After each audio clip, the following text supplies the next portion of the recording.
Semana passada nós vimos o tempo. Dessa vez nós vamos ver o espaço, certo? Que, na verdade, é associado ao tempo.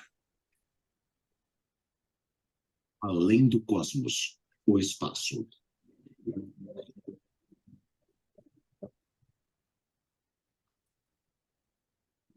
A gente enxerga o mundo como um lugar cheio de coisas. Prédios, carros, ônibus e pessoas. Em nenhum lugar isso parece tão evidente como numa cidade populosa como Nova York. Mas em volta de todos os objetos que compõem nosso mundo cotidiano, existe um componente tão importante, só que bem mais misterioso: o espaço, onde todos esses objetos existem.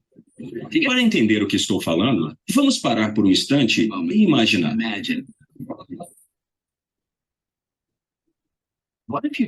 E se você tirasse todos esses objetos? Tudo mesmo. As pessoas, os carros e os prédios, não só os objetos na Terra, mas a própria Terra também. E se você tirasse todos os planetas, as estrelas e as galáxias? Não só os objetos grandes, mas coisas muito pequenas, até os menores átomos de gás e poeira. E se você removesse tudo, o que sobraria? A maioria de nós diria que não sobraria nada, e isso está certo. Mas o estranho é que também está errado. O que sobra é o espaço vazio. Acontece que o espaço não é um nada, é alguma coisa. Uma coisa com características ocultas tão reais como as dos objetos do nosso dia a dia. Na verdade, o espaço é tão real que pode se curvar, pode se torcer, pode se ondular. É tão real que o espaço vazio em si ajuda a moldar tudo no mundo à nossa volta e forma o próprio tecido do cosmos. A gente não pode entender nada sobre o mundo a menos que entenda o espaço, porque isso é o mundo, o espaço com as coisas dentro dele. Geralmente não temos consciência do espaço, mas eu digo, os peixes provavelmente também não têm consciência da água e estão dentro dela o tempo todo. O espaço não é exatamente nada. Na verdade, tem muita coisa acontecendo ali dentro. Quando a maioria de nós pensa no espaço sideral, um lugar que está muito, muito longe. Mas o espaço está em toda parte. Podemos dizer que é o que existe de mais abundante no universo. Mesmo os menores objetos, como os átomos, o ingrediente básico em você, em mim e em tudo que vemos no mundo, até eles são quase inteiramente feitos de espaço vazio. Se a gente removesse todo o espaço dentro de todos os átomos que constituem as pedras, os vidros e o aço do Empire State Building, sobraria apenas um pedacinho do tamanho de um grão de arroz, mas que pesaria centenas de milhares de quilos. Todo o resto é espaço vazio. Mas o que é o espaço exatamente? O pai da ciência moderna imaginou o espaço como um palco vazio. Para Newton, o espaço era a moldura para tudo o que acontece no cosmos. A arena onde o teatro do universo é encenado. O palco de Newton era passivo, absoluto, eterno e imutável. A ação não afetava o palco, e o palco não afetava a ação. Ao representar o espaço dessa forma, Newton foi capaz de descrever o mundo como ninguém tinha sido capaz até então. Seu palco imutável permitia que ele entendesse quase todo o movimento que vemos e descrevesse leis que prevêem desde a forma como uma maçã cai da árvore até a órbita da Terra em torno do Sol. Essas leis funcionam tão bem que são usadas até hoje, seja para lançar satélites, ou para pousar aviões. Todas elas dependem de um conceito radical. O espaço é real. Mesmo que você não possa ver, cheirar ou tocar, o espaço é real e físico o suficiente para ser uma referência para certos tipos de movimento. Como a patinadora. Newton dizia que quando ela gira, seus braços se abrem porque ela está girando em relação a alguma coisa, que é o próprio espaço. Os filósofos têm discutido a natureza do espaço há muito tempo. O que Newton fez foi mudar os termos do debate. Com isso, a ciência moderna nasceu.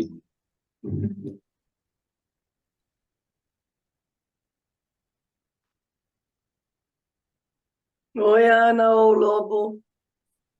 Oi, Rodrigo. Alô, Bia. Alô, todas aí.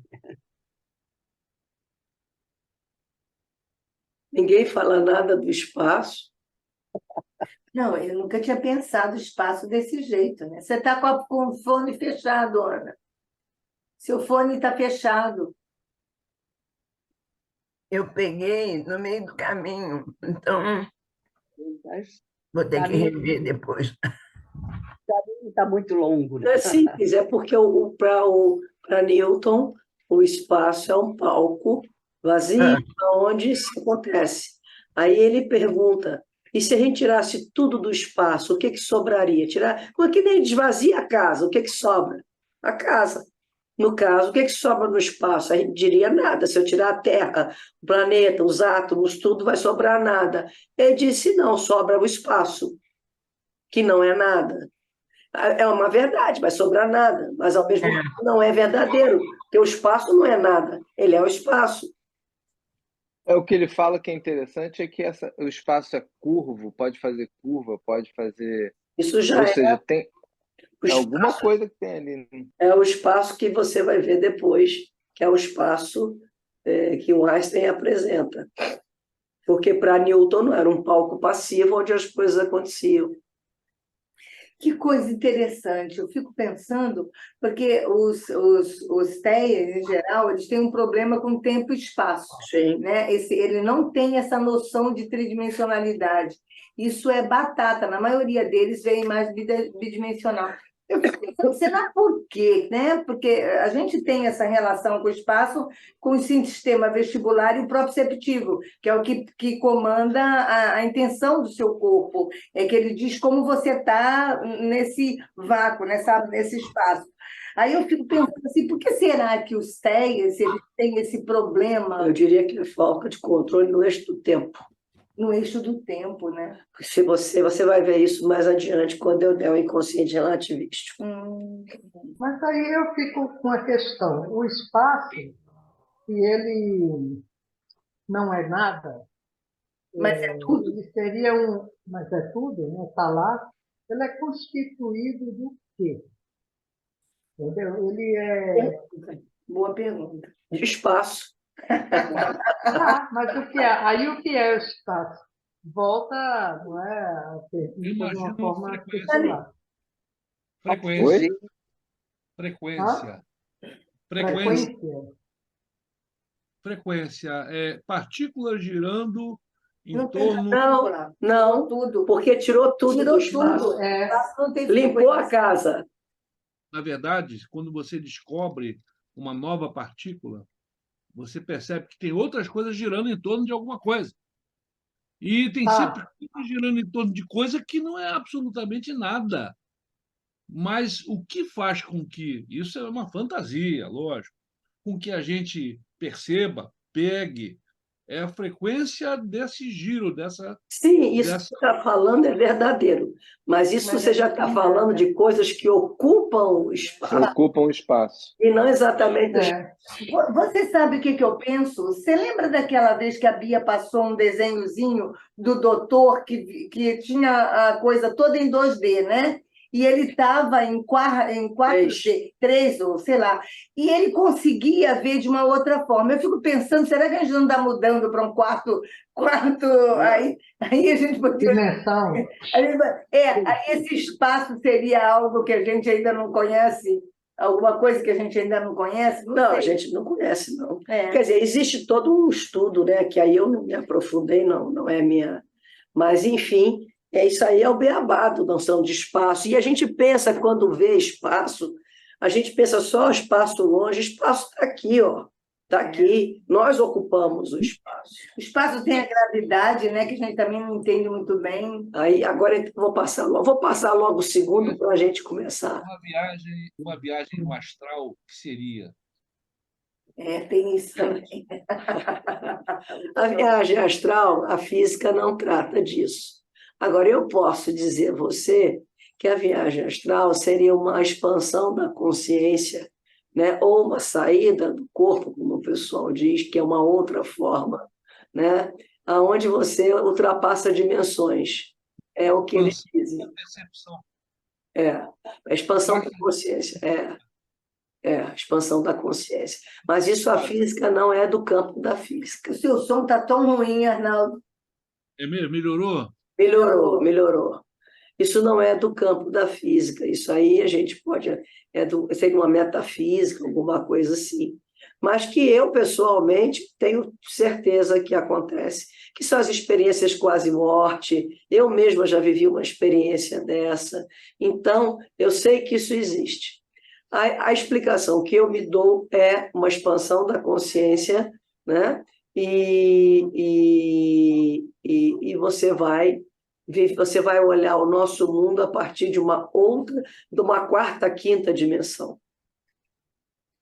Agora, isso fisicamente, totalmente fora. Física não trata. Por isso que, quando eu falo, não é um estudo é um campo transdisciplinar que você pode avaliar tudo o que tem para poder ver o que é coerente, o que não é dentro dos nossos estudos, né?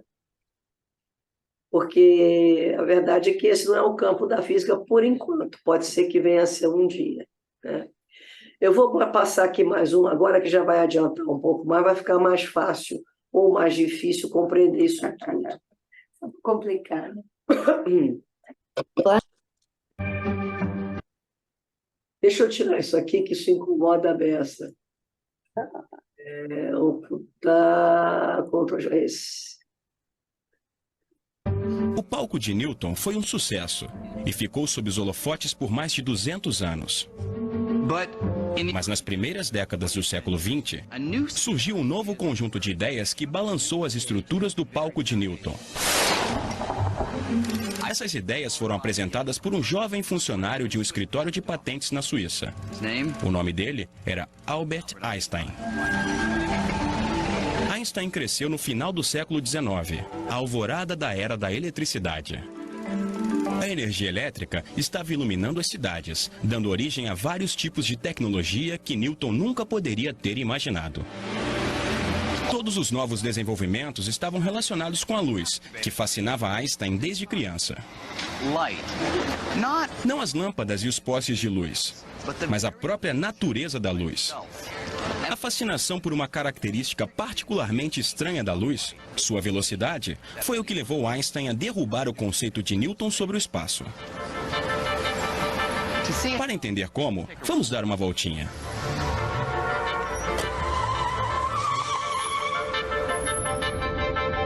Nesse momento, estamos viajando a 32 km por hora. Para ir mais rápido, o motorista só precisa pisar no acelerador para a velocidade mudar. A gente pode sentir a mudança, mas também pode ver no velocímetro do táxi ou num desses radares de velocidade. Pode diminuir agora. Mas imagine que, em vez de medir a velocidade do táxi, você tenha um sinal de radar que mede a velocidade da luz emitida pelo farol. Esse sinal mediria a luz viajando a uma velocidade espantosa, 1.080.000 km por hora. Quando o táxi começa a andar, você pode pensar que a velocidade da luz aumenta tanto quanto a velocidade do carro. Afinal de contas, o táxi em movimento dá um empurrãozinho para a luz. Mas, para nossa surpresa, não é isso que acontece. Nosso sinal de radar ou qualquer outra medição da velocidade da luz sempre vai detectar a luz viajando a 1.080.000 km por hora, independente do carro estar em movimento ou não. Mas como pode ser? Como todas as medições da velocidade da luz podem ter sempre o mesmo resultado? Quando você corre até uma parede, ela está indo em direção a você mais rápido do que quando você está parado em relação a ela. Mas o mesmo não acontece com a luz. A velocidade da luz é a mesma para todo mundo. Isso é extraordinário. Einstein resolveu esse quebra-cabeça da seguinte forma. Sabendo que a velocidade é só uma medida do espaço que um objeto percorre ao longo do tempo, ele propôs uma ideia incrível.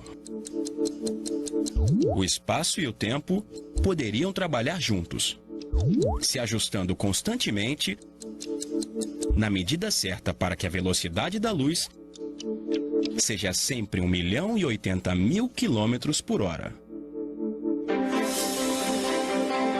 Para respeitar essa característica absoluta da luz, o tempo não poderia mais ser absoluto. O espaço teria que deixar de ser absoluto. E ambos precisariam ser relativos de um jeito que um influenciasse o outro.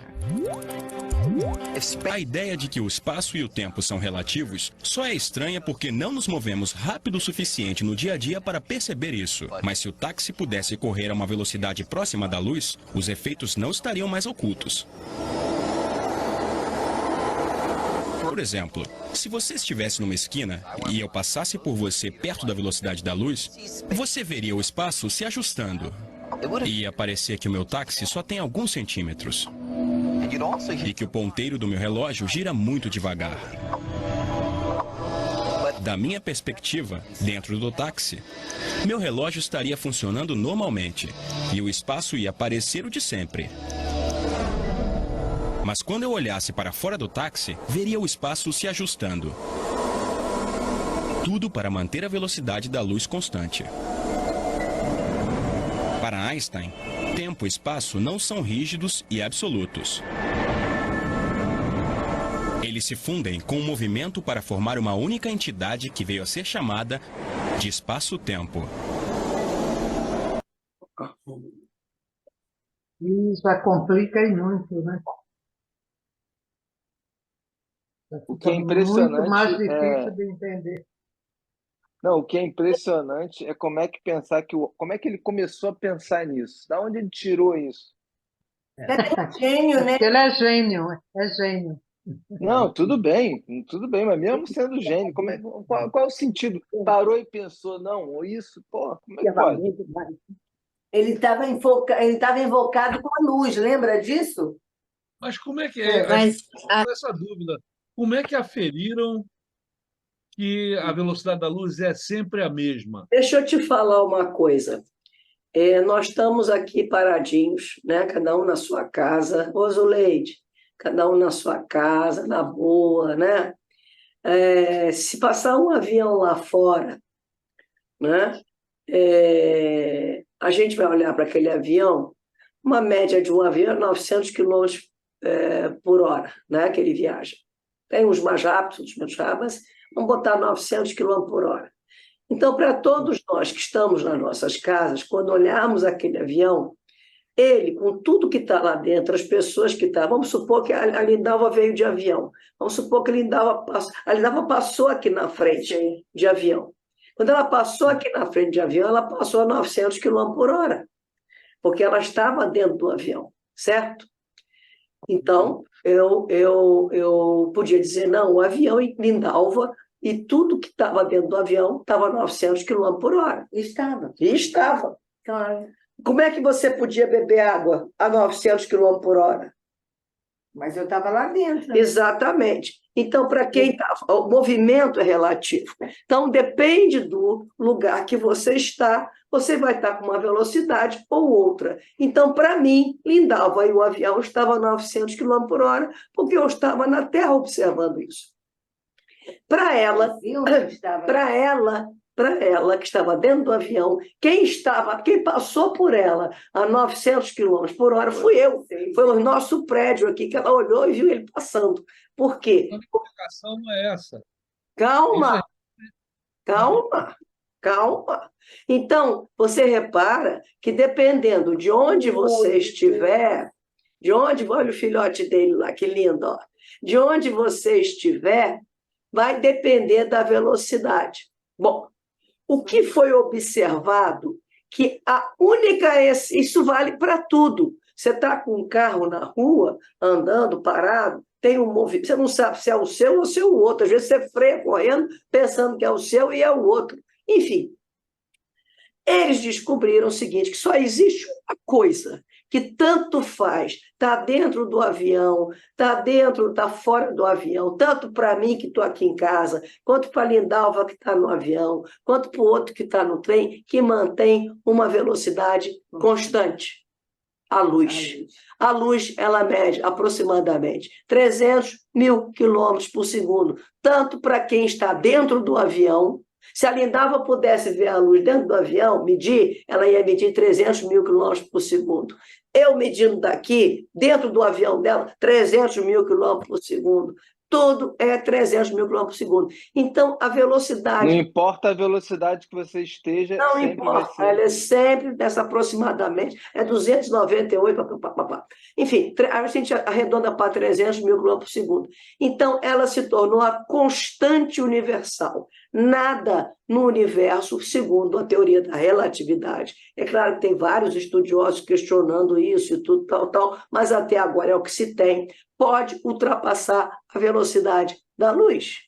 E se nada ultrapassa a velocidade da luz, o que acontece? Ela é uma constante. Então, quem tem que se adaptar a essa velocidade, quando você está numa velocidade muito alta, próxima da luz, que no nosso dia a dia a gente não sente isso, mas quando você está numa velocidade muito alta, quem tem que se adaptar é o espaço-tempo, porque espaço-tempo e velocidade andam juntos. Quanto tempo leva para chegar a tal lugar? Depende da velocidade. Então, se a velocidade não vai se alterar, eu vou ter que mexer no espaço-tempo. Foi esse o raciocínio. Isso foi comprovado. Agora, isso no nosso dia a dia não tem. Quer dizer, tem, mas é imperceptível. Fala. Como é que chegaram à constatação dessa velocidade para a luz?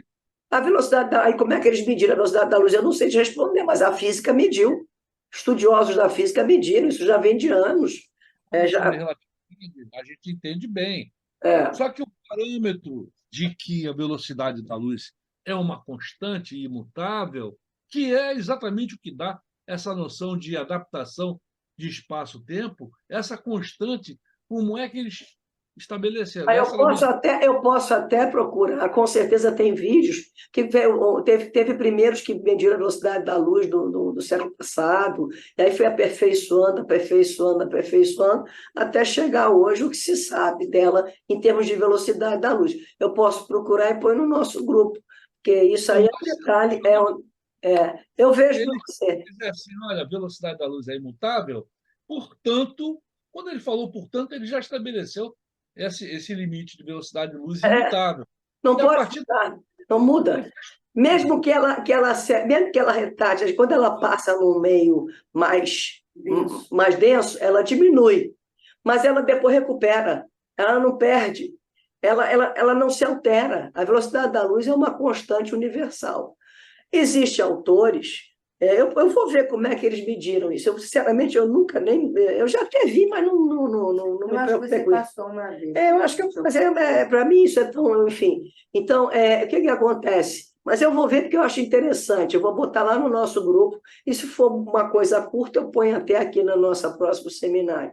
Se for uma coisa maior, eu deixo lá. Porque o que acontece? Isso é fundamental, porque mudou tudo. Mudou a noção de espaço, mudou a noção de tempo, viu que o tempo e o espaço andam juntos, mudou tudo, toda a compreensão.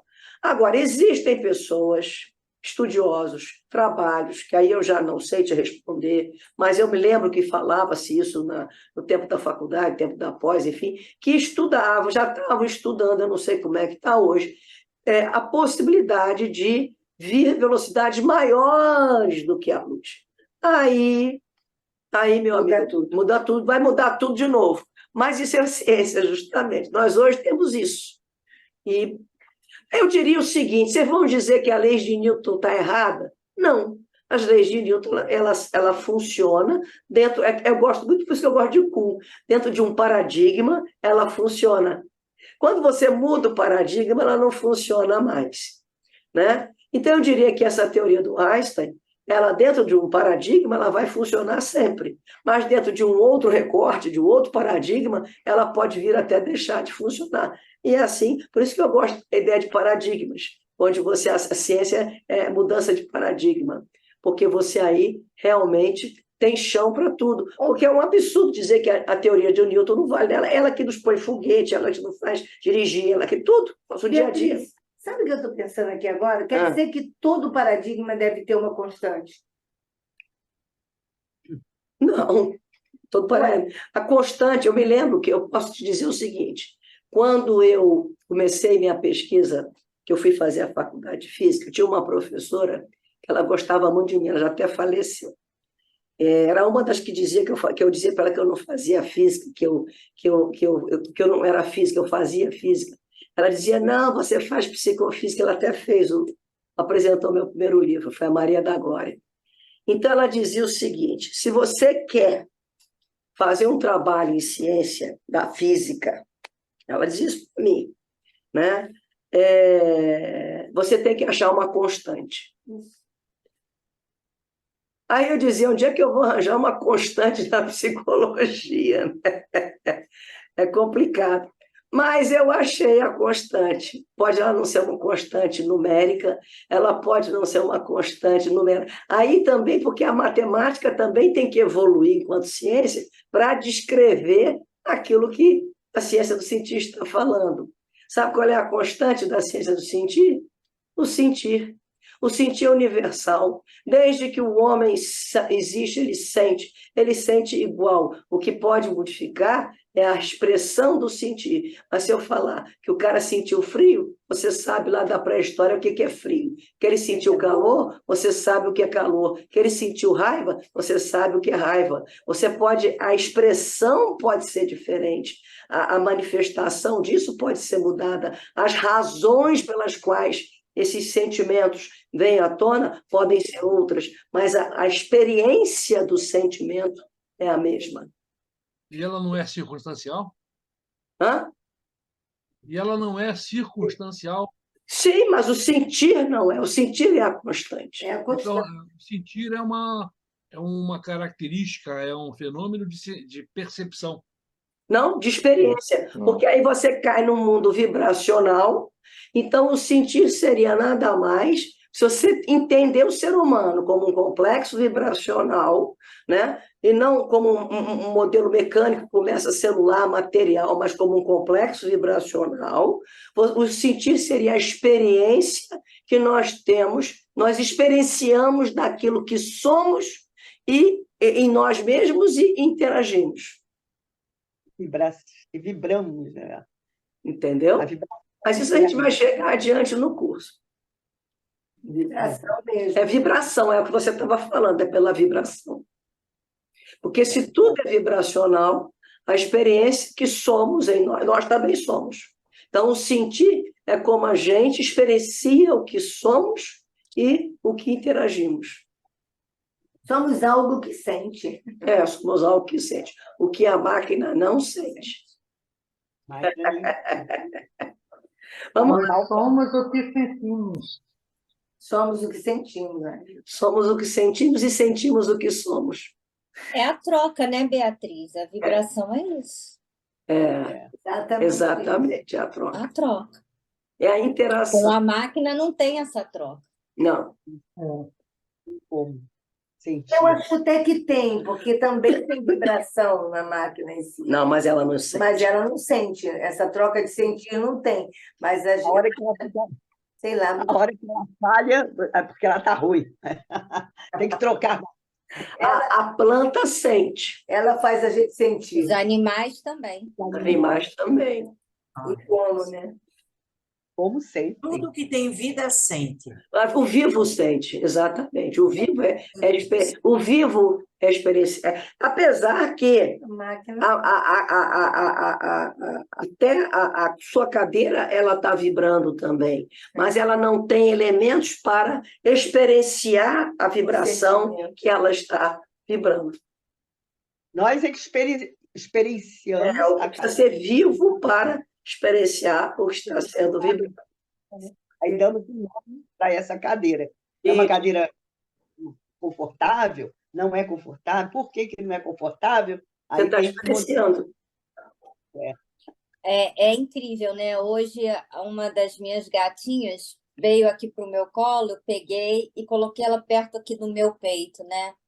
E comecei a pensar nela e a pensar, dizendo como eu a amo, como eu gosto dela. Na mesma hora, ela virou os olhos azuis dela, enormes, olhou fundo nos meus olhos, ficou o tempo inteiro me encarando ali, e o rabo dela balançava mais e mais e mais e mais, e ela me encarando, e eu mentalizando e falando para ela com nenhuma palavra, eu só mentalizava dizendo que eu sentia por ela. Você trocou vibração. Não. Exatamente, e eu sentia isso no meu peito, o ronronar dela e o sentimento que eu estava querendo passar para ela através daquela atitude. E ela passou para você. Também. Também. Incrível, é incrível.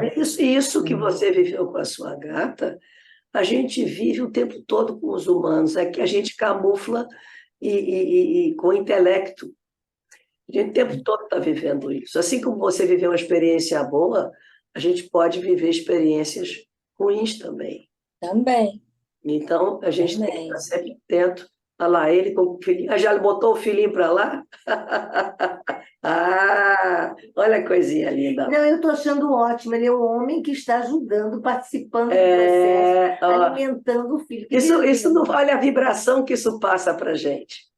É ótimo. Hoje eu tô de pai e de mãe. A mãe dele tá de pai. Está de pai. Parabéns, papai. Olha lá. Parabéns. São lindos, são lindos. Vê o terceiro, né, que você falou. É muita vontade. É muita lindo. Hoje os pais são maravilhosos, né? É muito amor, a gente sente. Essa geração cuida mesmo. Né? Bom, vamos voltar lá para o nosso videozinho. Vamos lá. Só que eu andei, enquanto a gente conversava, eu estou olhando aqui esse negócio da velocidade da luz, né? E a velocidade da luz mede o espaço percorrido pelas ondas eletromagnéticas a cada segundo. Onda eletromagnética é luz, é a luz. Luz é o termo leigo para se falar em onda eletromagnética. Aqui está a definição, está dizendo que a velocidade da luz mede o espaço percorrido pelas ondas eletromagnéticas a cada segundo. E aí, em definições, o que muda a velocidade da luz é o índice de refração do meio. Não, mas mas ela recupera. Ela recupera. Não, acho que ela sai dali, ela recupera. Mas é uma variação muito pequena.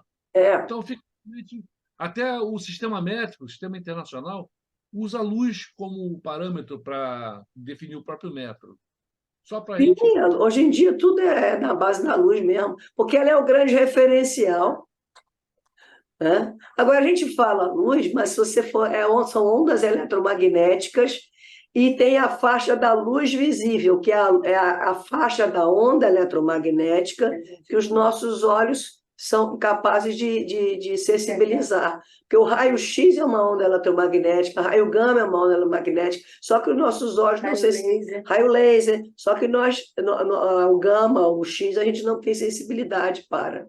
E a luz é interessante, não tem sensibilidade, mas a luz não é visível. É muito interessante isso, porque se a luz fosse visível, o raio luminoso fosse visível, a gente não enxergaria nada, porque ele estaria ocupando tudo. Ele na verdade, ele reflete, o que ele faz é refletir o que está na superfície. porque o raio em si é invisível, você não vê. Senão você não enxergaria nada. Ele ofuscaria? Não, estaria coberto aqui de raios. Quantos bilhões de raios tem aqui essa sala? De luz. De luz. Quantas ondas eletromagnéticas tem aqui? Um monte. Tem um monte, estaria tudo. Se elas não fossem. Você não veria nada. Só porque ela reflete. É. É a grande explicação por que o universo é escuro, porque a luz só bate quando encontra alguma Se coisa. não encostar, ela não reflete nada, ela vai embora. Eu não sei se essa é a grande explicação, mas eu daria essa explicação. Não, mas é uma explicação. Eu acompanho o site aí. Bom, vamos lá. Virar um pouco mais a nossas... Desconstruir mais as nossas verdades. Nas mãos de Albert Einstein, essa nova ideia do espaço desvendou um mistério profundo envolvendo a força mais familiar do cosmos: a gravidade. Newton sabia que a gravidade é uma força que atrai os objetos entre si. E as leis que ele descreveu prevêem essa força com uma precisão fantástica. Mas como a gravidade realmente funciona? Como a Terra atrai a Lua por centenas de milhares de quilômetros de espaço vazio? As duas se comportam como se estivessem conectadas por uma corda invisível. Mas todo mundo sabe que isso não é verdade. As leis de Newton não davam nenhuma explicação para isso. Einstein achava que nenhum curativo poderia consertar a teoria da gravidade de Newton. Ele tinha que inventar um mecanismo, tinha que entender isso. Após se dedicar ao problema por mais de 10 anos, Einstein chegou a uma conclusão surpreendente. O segredo da gravidade estava na natureza do espaço-tempo, que era muito mais flexível do que ele tinha previsto e que podia se esticar como um tecido. Isso era uma ruptura radical com Newton. Pense nessa mesa como espaço-tempo e nas bolas como objetos no espaço. Se o espaço-tempo fosse plano como a superfície da mesa, os objetos se moveriam em linha reta. E se o espaço é como um tecido que pode se esticar e dobrar? Isso pode parecer um pouco estranho, mas veja o que acontece se eu coloco um objeto pesado no tecido flexível do espaço-tempo.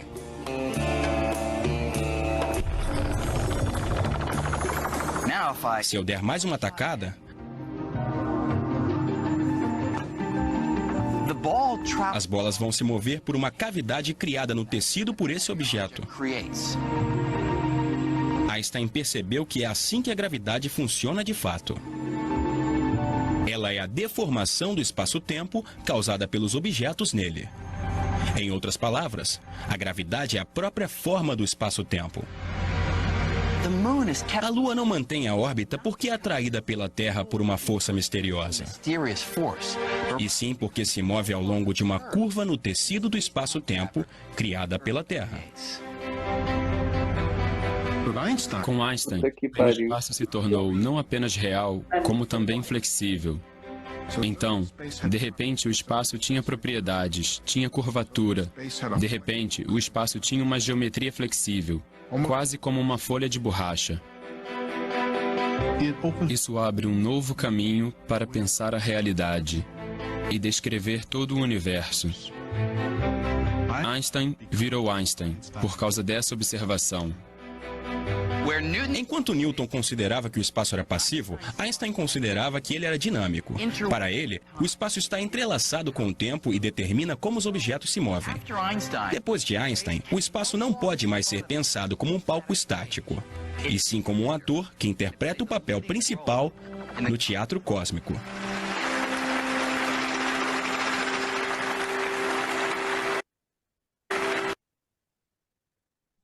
O universo seria plano, né?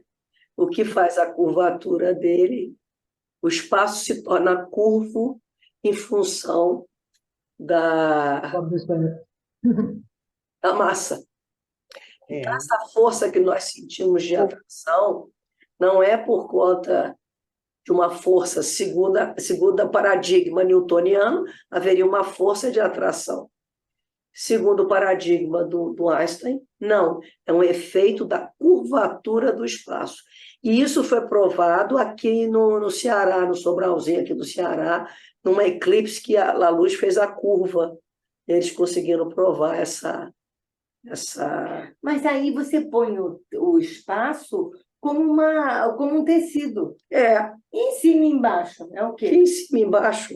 Onde é que está em cima, onde é que está embaixo? Ué, se tem o tecido...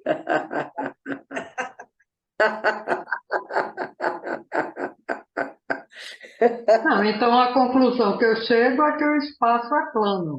Se tirar... não, deixa eu terminar. O espaço é plano, o que faz a curvatura são os objetos. Mas se tirar todos os objetos desse ele volta a espaço ser que plano. você fez no início, ele volta a ser plano. Ele volta a ser plano. Agora, o que volta a ser plano? O que é isso? O que é isso? Aí, isso aí é que é o problema. Não sei. Agora, veja bem uma coisa interessante. Aonde que cai a Terra? Minuta, eu fico... A gente não sabe se tem camadas, né? Aí... São... Existe um estudo muito bacana, teoria de campo, né? Você vai entrar, aí é um mundo que é a beleza do estudo da física, da astrofísica. Fala. Que a gente pressupõe ou é induzido a pensar no espaço plano até por conta do exemplo mesmo. Porque esse exemplo, na verdade, é como se ele passasse pelos eixos dos corpos que se atraem no Equador ou em qualquer plano que faça que dê sentido à atração. O plano, na verdade, é em cada relação de corpos com massas diferentes. Se você fizer eu vou procurar isso aqui. Se você fizer uma coisa, a coisa vai ficar rodando no entorno. Ela não vai cair, ela vai ficar... Porque assim como afunda aqui, afunda colar, afunda... O rodamuinho. Eu estou dizendo que o fenômeno de peso está vinculado à diferença entre as massas e ao plano que atrai um corpo do outro. Um plano, então, nesse exemplo aí, é só uma forma de exemplificar falar a nossa galáxia. Eu fico pensando assim, quando você pensa em várias outras galáxias, eu acho que está tudo sobreposto, então. Ficam assim, cada monte de plano no emaranhado total. Talvez quem tiver mais massa vai formar o seu entorno. Isso é tão complexo que eu nem ouso falar nada, porque a verdade é... Depois que a gente vê aqui, onde é o centro do universo? Em qualquer lugar que você esteja, você está no centro. Até onde eu sei ainda é assim. Então, é uma loucura, porque sinceramente, por isso que eu sempre tive muito medo de dizer eu sou física, porque é um estudo tão complexo, tão sério. Eu vejo tanta gente falando aí tanta bobagem em nome da física, eu fico com muito respeito.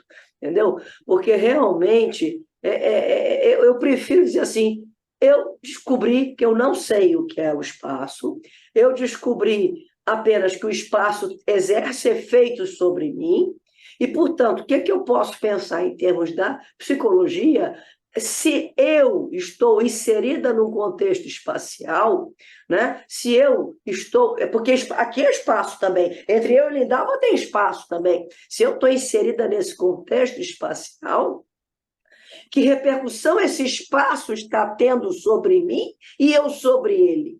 Porque está tendo. Tá. E o que é peso, na verdade, né? Por que a Terra forma aquilo? Eu não sei se é por coisa de peso, peso que a gente chama de peso. É a massa. Massa? Por conta de massa mesmo? Não sei. Eu não sei por que ela afunda. Ela afunda por causa da massa, por causa do tamanho. Da massa. A massa, quanto maior, maior o peso. Agora, se a Terra fizer dieta, a Lua cai em cima dela. Pois é, isso que eu estou pensando. Eu não sei se a massa quanto maior, não sei. É muito Gostou, Lindalva? Eu adorei essa, adorei. Ela está ali, né? Fazendo muito bom. Passa regime para ver, a outra marca. Melhor ficar do jeito que está. É melhor não fazer dieta. Não fazer. Um caos.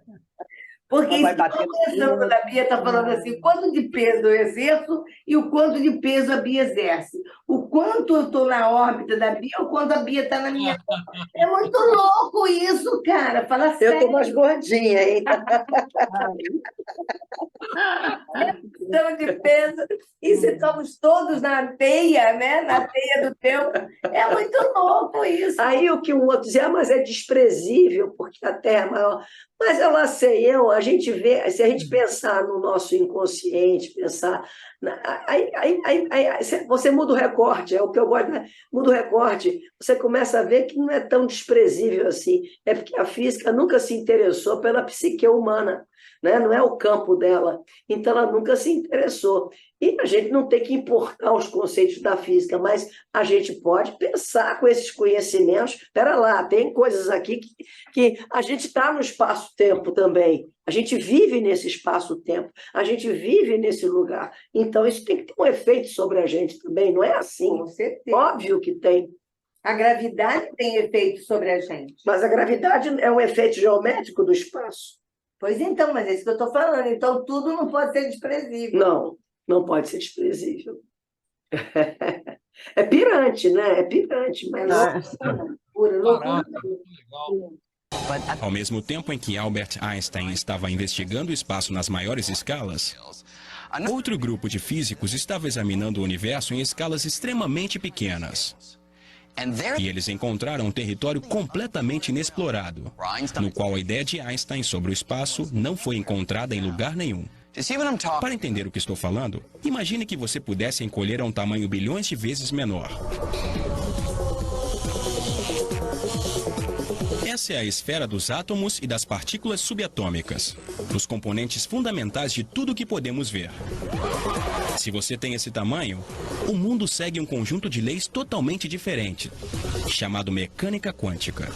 De acordo com essas leis, mesmo que você tentasse remover cada átomo e partícula, veria que o espaço vazio está longe de ser vazio. Ele está repleto de atividade. As partículas estão constantemente deixando de existir e ressurgindo. Elas surgem do nada, aniquilam umas às outras rapidamente e desaparecem. Mas que o espaço contém um ingrediente muito mais misterioso, um ingrediente que pode ser a chave para desvendar o maior dos mistérios, o destino do universo. É um mistério que começou há uns 14 milhões de anos, com o que chamamos de Big Bang. Em uma fração de segundo, o universo sofreu uma grande explosão que arremessou o espaço para fora. O espaço está se expandindo desde então.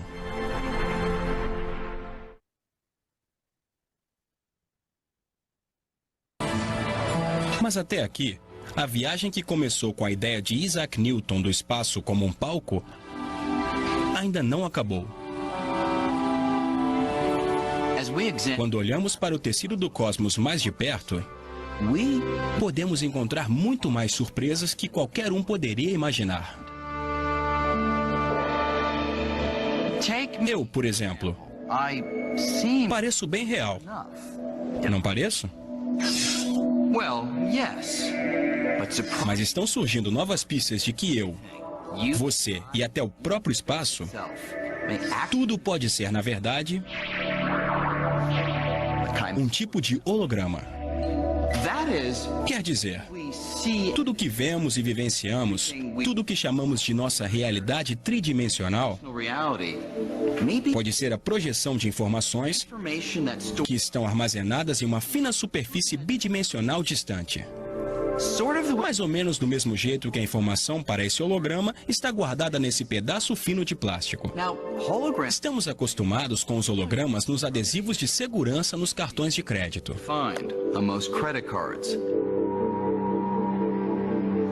Mas imaginar o universo como um holograma é a versão mais drástica da nossa concepção de espaço e de realidade que já foi proposta. As provas disso vêm de uma das áreas mais estranhas do espaço, os buracos negros. Quando eu era mais jovem, ia achar que qualquer físico que dissesse isso estaria absolutamente maluco. Podemos pensar desse jeito. Imagine que eu jogasse a minha carteira dentro de um buraco negro. A gente costumava pensar que nada, nem mesmo a luz, poderia escapar da imensa gravidade do buraco negro. Então minha carteira estaria perdida para sempre. Mas agora, parece que essa pode não ser a história completa. Recentemente, alguns cientistas estavam estudando a matemática que descreve os buracos negros e fizeram uma descoberta curiosa. Mesmo que minha carteira desapareça no buraco negro, uma cópia de toda a informação contida nela mancha a superfície do buraco negro e fica guardada, do mesmo jeito que a informação é armazenada num computador. No final das contas, minha carteira existe em 2 lugares. Uma versão tridimensional está perdida para sempre dentro do buraco negro. E uma versão bidimensional permanece na superfície como informação. O conteúdo de informação de tudo que caiu no buraco negro pode ser inteiramente representado no lado de fora do buraco negro. A ideia é que você pode apreender tudo o que acontece dentro do buraco negro olhando só para o lado de fora. Em teoria, eu poderia usar a informação no lado de fora do buraco negro para reconstruir minha carteira. A parte mais desconcertante é que o espaço dentro do buraco negro segue as mesmas regras que as do espaço fora dele ou de qualquer outro lugar. Se um objeto dentro de um buraco negro pode ser descrito pela informação fora do buraco negro, então pode ser que tudo no universo, as estrelas, as galáxias, você e eu, e até o próprio espaço, pode ser apenas uma projeção da informação armazenada em uma distante superfície bidimensional, que está em volta de nós. Em outras palavras, o que percebemos como realidade pode ser um tipo de holograma. O mundo tridimensional é uma ilusão, do mesmo jeito que um holograma é uma ilusão? Talvez. Acho que estou disposto a achar que sim, que o mundo tridimensional é um tipo de ilusão e que a realidade absoluta é a realidade bidimensional na superfície do universo. Essa ideia é tão nova que os físicos ainda estão se esforçando para entender.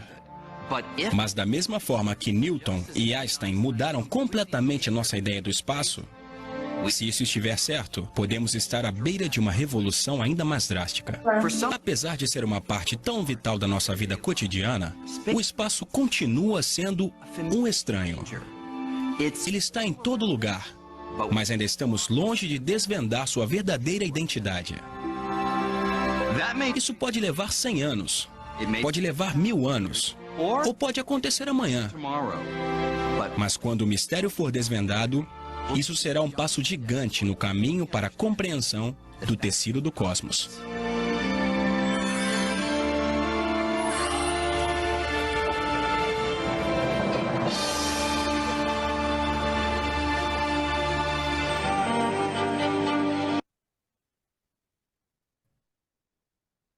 Uma coisa bem difícil mesmo de entender.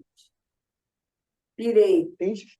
Maria, agora O buraco eu negro. parei no meio. Depois do buraco negro, eu não entendi mais. Você nem é tri, fica na sua, você é bi. Acabou. Você é bi. Tudo bi.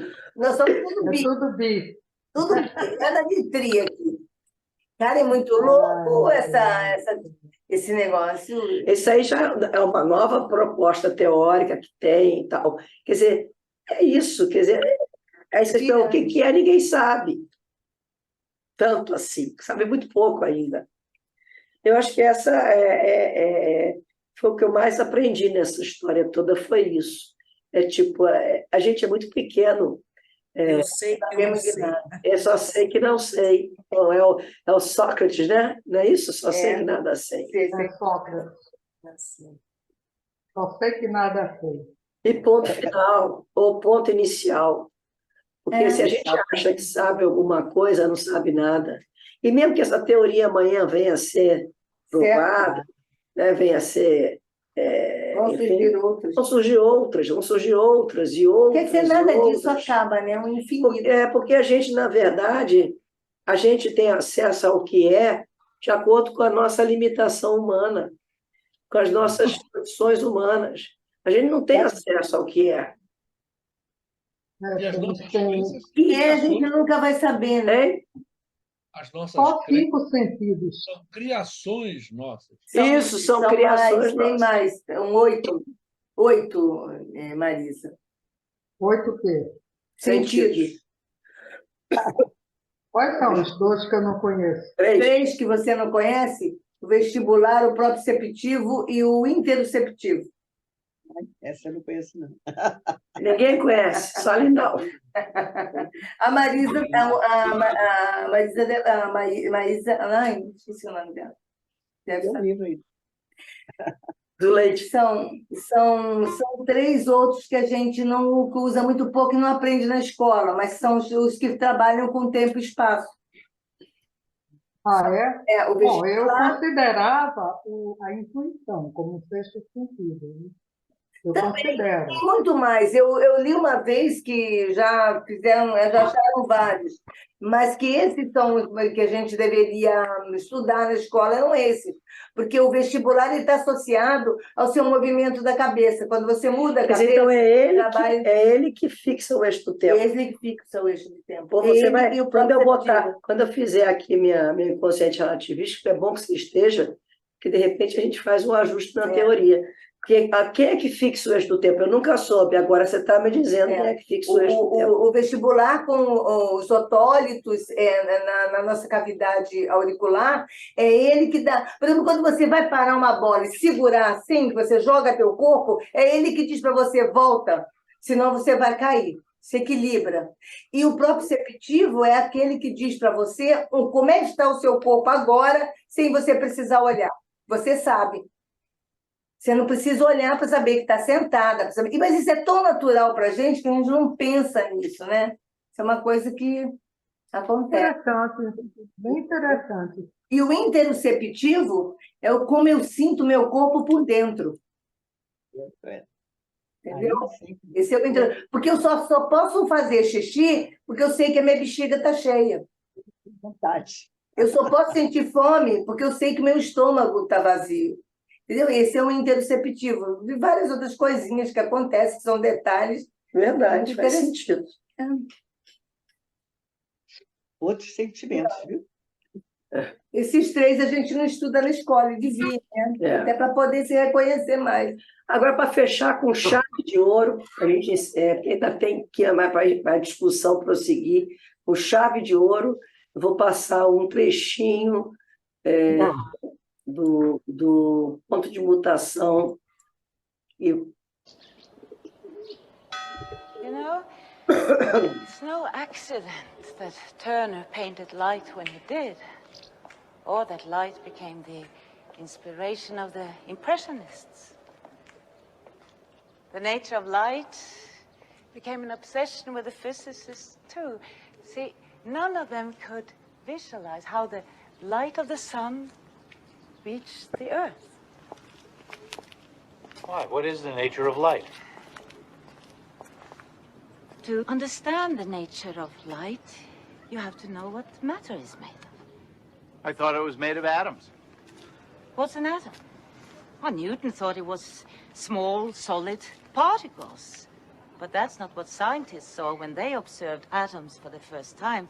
What they saw was totally unexpected and shocking.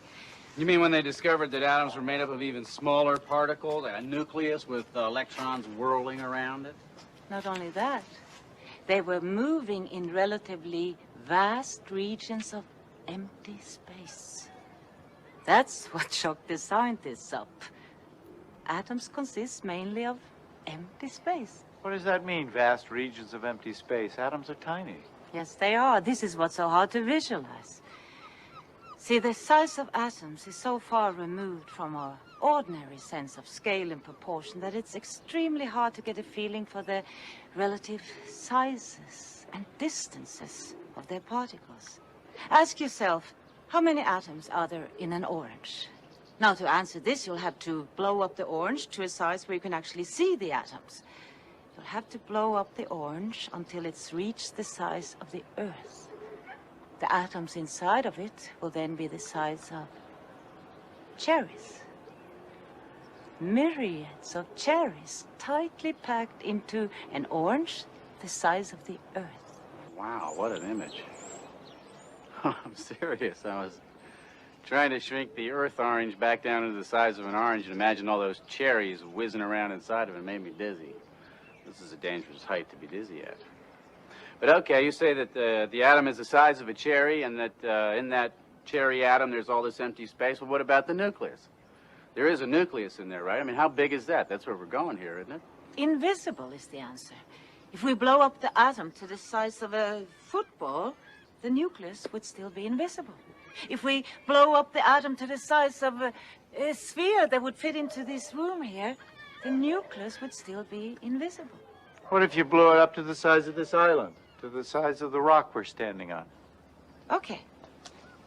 We would blow the atom, the cherry, up to the size of this island. Okay, then the nucleus would be the size of a small pebble. Something like that. And the electrons would be much smaller still. We would have to look for them all the way down there at the edge of the island. And the whole space in between would be empty. Wow, that's fantastic. It's weird. That's even weirder than poetry. So what you're saying is that if there were a sphere large enough to contain this whole island, what it would actually consist of is a pebble and a few grains of sand. That's all this huge sphere contains. In other words, nothing. It's empty. But if this rock is made up of spheres like that, then what makes it so solid? Why can't I pass my hand through it? Why don't we fall through it? Yeah, why don't we fall through everything? Why doesn't everything fall through everything? Well, you see, this is the obvious question that physicists had to ask.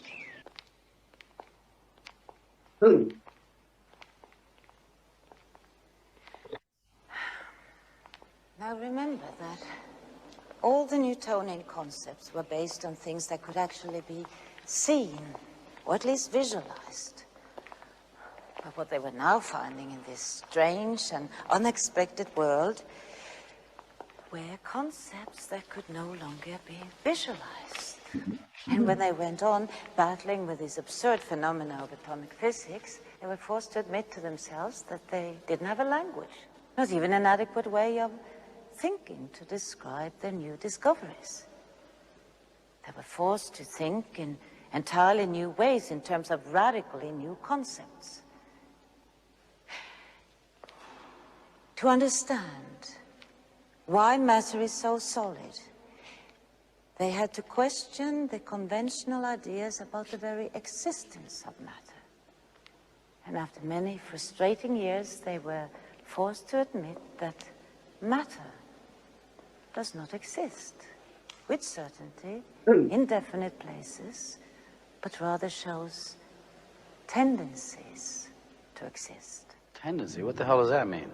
Now, let's say we want to observe an electron out there.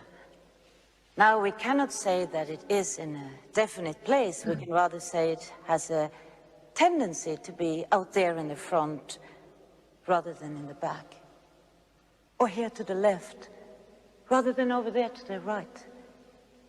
In scientific language, we actually don't speak about tendencies. We speak about probabilities. I seem to remember voting for a bill in the Senate that gave some physicists a lot of money for a detector that they said would tell them exactly where an electron is. Were we being gypped? Not at all. The strange thing is that when you actually make a measurement of the electron, it is in a definite place.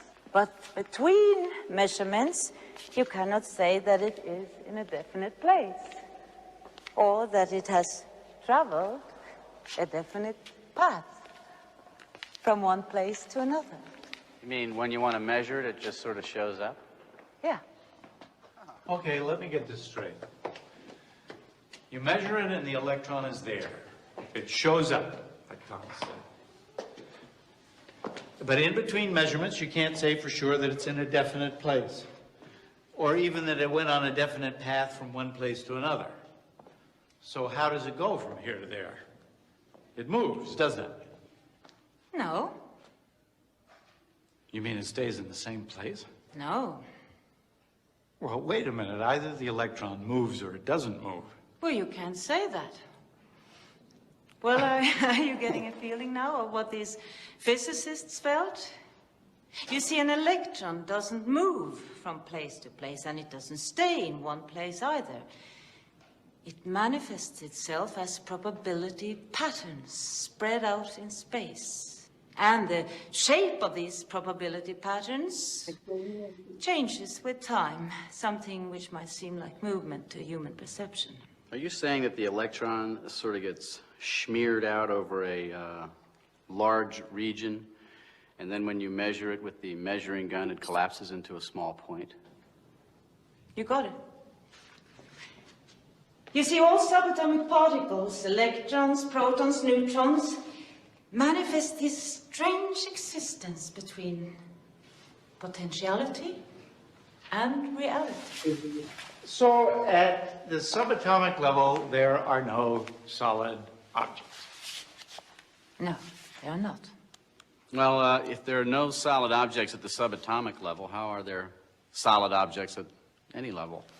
That's the amazing thing. This simple question, what makes this rock so solid, goes way beyond our power of imagination. I mean, I cannot explain this to you in visual terms. Of course, I can do it in mathematical equations, but there's no metaphor for it. How can you live in a world that's unmetaphorical? I mean, you have to perceive reality in some way. I mean, this is solid. Okay. Let's take an atom from within this granite, a silicon atom with its 14 electrons. Now, the probability patterns of these electrons arrange themselves like shells around the nucleus, each shell containing several electrons. Now, within the shells, the electrons are everywhere at the same time, so to speak. But the probability patterns that resemble shells are extremely stable and very hard to compress. Matter is solid because probability patterns are difficult to compress. That's as good as it gets. So I was right to sleep through Mr. Giddis's physics class. That little model he made out of Tinker Toys with sticks and balls, that was wrong, right? Right, wrong. Yeah, it's a lousy visualization, but then no one did it any better. If the doors of perception were cleansed, everything would appear as it is, infinite. William Blake.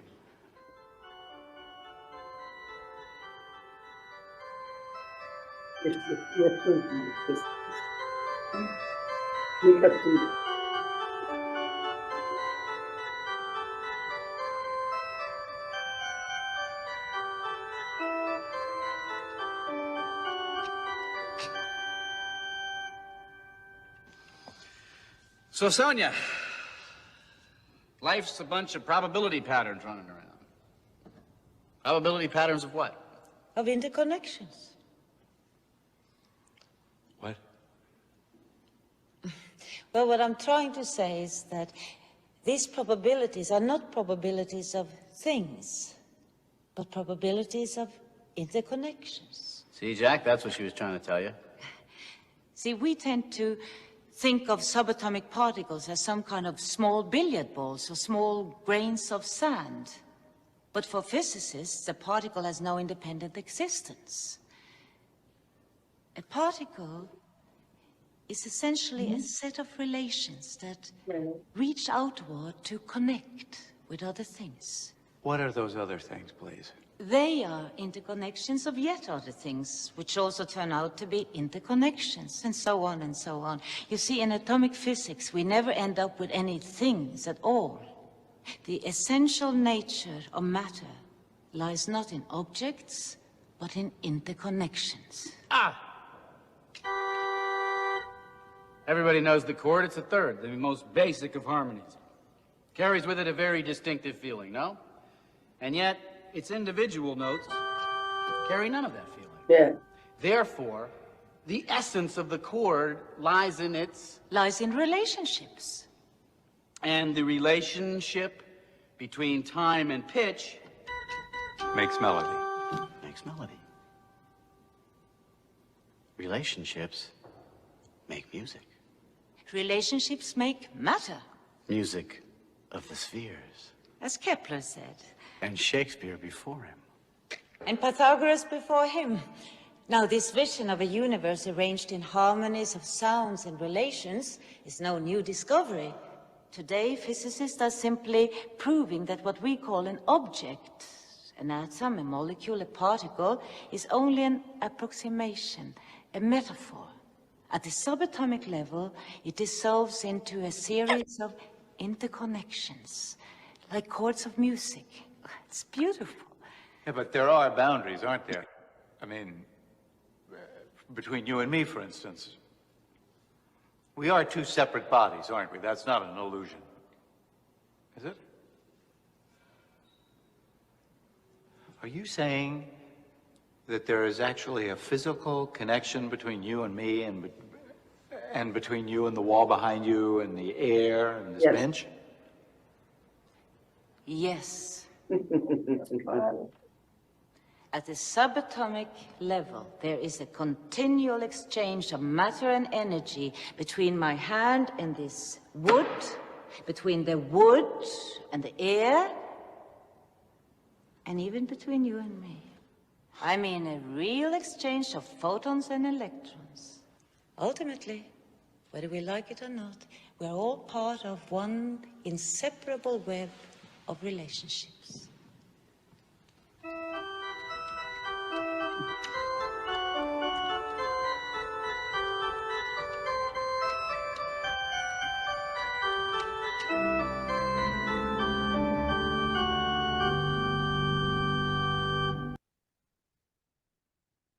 Muito bem. Bem explicado. Bem poético. É de enlouquecer.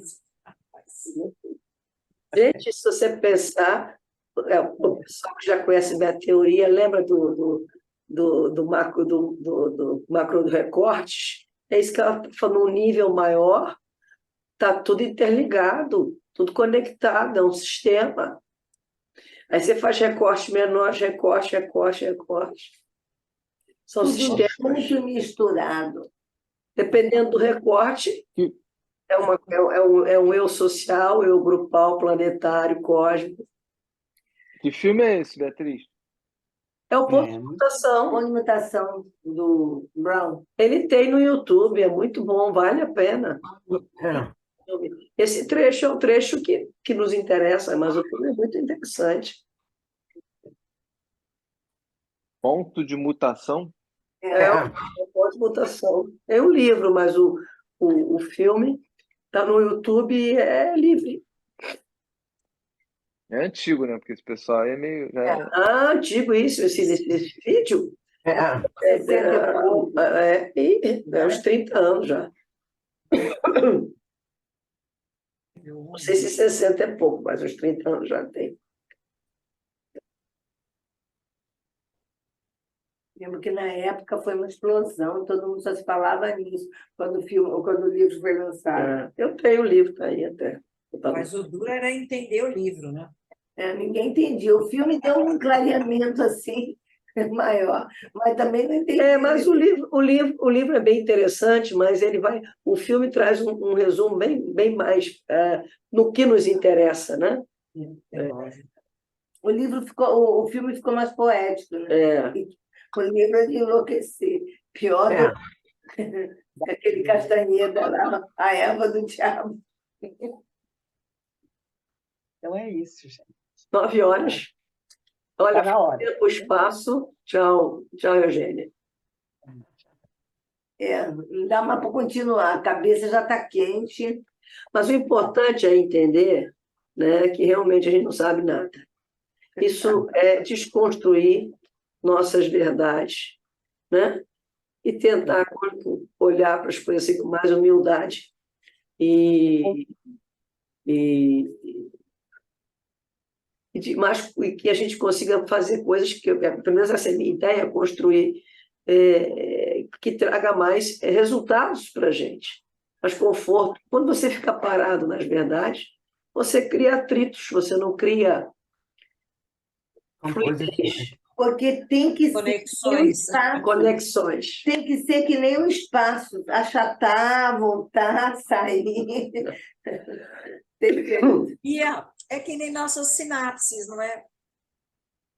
É difícil. Não é? E as sinapses, acho que está um pouco por aí, não é? É um pouquinho mais. Conexões, não é?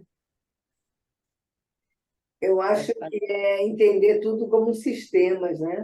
São sistemas. Pensar o neurônio, é um sistema neurônio. É um sistema. A gente aqui está criando sistemas, né? Nós estamos aqui com um sistema, internet com mais sistema. Eles estão em conexão com vários outros sistemas, né? Exato, vários outros sistemas. Né? E que faz um sistema novo. Se entrar mais um, fazer um outro sistema, é muito doido. Muita loucura aí. Só que, diferente pelo menos do que eu conheço da teoria dos sistemas, é que isso não vem, a gente não vai formando, a gente é recortes de um sistema maior. E que forma, ao mesmo tempo que a gente é recorte de um sistema maior, a gente forma novos sistemas, que aí vai se tornar recortes de sistemas maiores, um sistema maior, que aí no caso vai ser nós. Mas a gente advém de um sistema maior, que é o cosmos. Nós pulsamos, nós pulsamos, nossos órgãos pulsam como a água viva pulsa, no mesmo ritmo, e que o cosmos pulsa nesse mesmo ritmo. Isso. No final das contas, tudo é tudo igual. No final da conta, tudo é uma coisa só. Muito bom, né? Tudo é pequenininho, tudo é pequenininho. Não. Até aquela...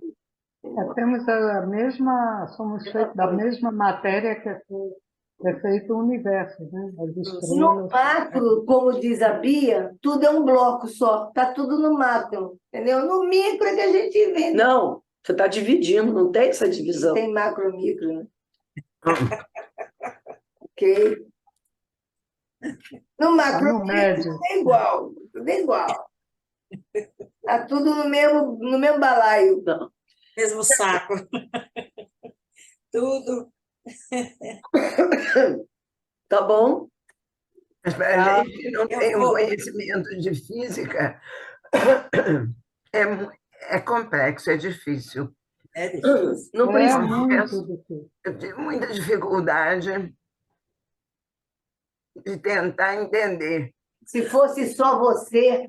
Mas, Ana, deixa eu te dizer uma coisa. Eu vi muita gente que também não entende, mas sabe fazer equações matemáticas. Muitos físicos também, o conceito em si é difícil entender. Você viu ela falando ali, aquele exemplo é muito bom, ela diz assim, eu não tenho como explicar isso a você, eu só tenho como demonstrar matematicamente. Aí ele questiona, como você não tem como fazer uma metáfora? Aí ela improvisou uma metáfora, porque são conceitos que só vêm na matemática. E você, para ver isso, para enxergar na natureza, com as limitações que nós temos, é praticamente impossível. Mas a gente consegue, com treinamento, pelo menos é assim que tem ficado para mim, entender justamente a ignorância. A gente poder olhar para a natureza e perceber a nossa ignorância diante dela. Eu acho que esse é o maior ensinamento. Se você conseguir olhar para o espaço e perceber que ele não é nada disso que você acha que ele é, né? Mas que você está nele e ele te influencia e você influencia ele, e que o resto você vai caminhar na ignorância e aos pouquinhos você vai sentindo e vai se sentindo e vai... É como aquela astrofísica falou muito bem da vez passada, você não tem como saber as dimensões, você tem como sentir as dimensões. Então você começa a entender entender num outro ângulo de compreensão. Porque pelo intelecto, pelo nosso não vai dar para entender. A gente tem que entender por um outro campo de compreensão. Abstrato, né? Agora eu estou entendendo que se for bi, você entende. Tridimensional tudo entende, mas no bi talvez. É você sair para o abstrato e ter uma compreensão que você não vai materializar essa compreensão. Jamais, não tem, né? Você vai entendê-la, compreendê-la, sem querer materializar, senti-la. É o que eu acho que vai para o sentir. É. Quando você sente, muitas vezes você sente e não tem dimensão para isso, né? Porque a dor minha é diferente da sua dor, o meu amor é diferente do seu. E aí não tem. Você pode até entender, mas materializar isso não tem como. É por isso que a linguagem da física é a matemática.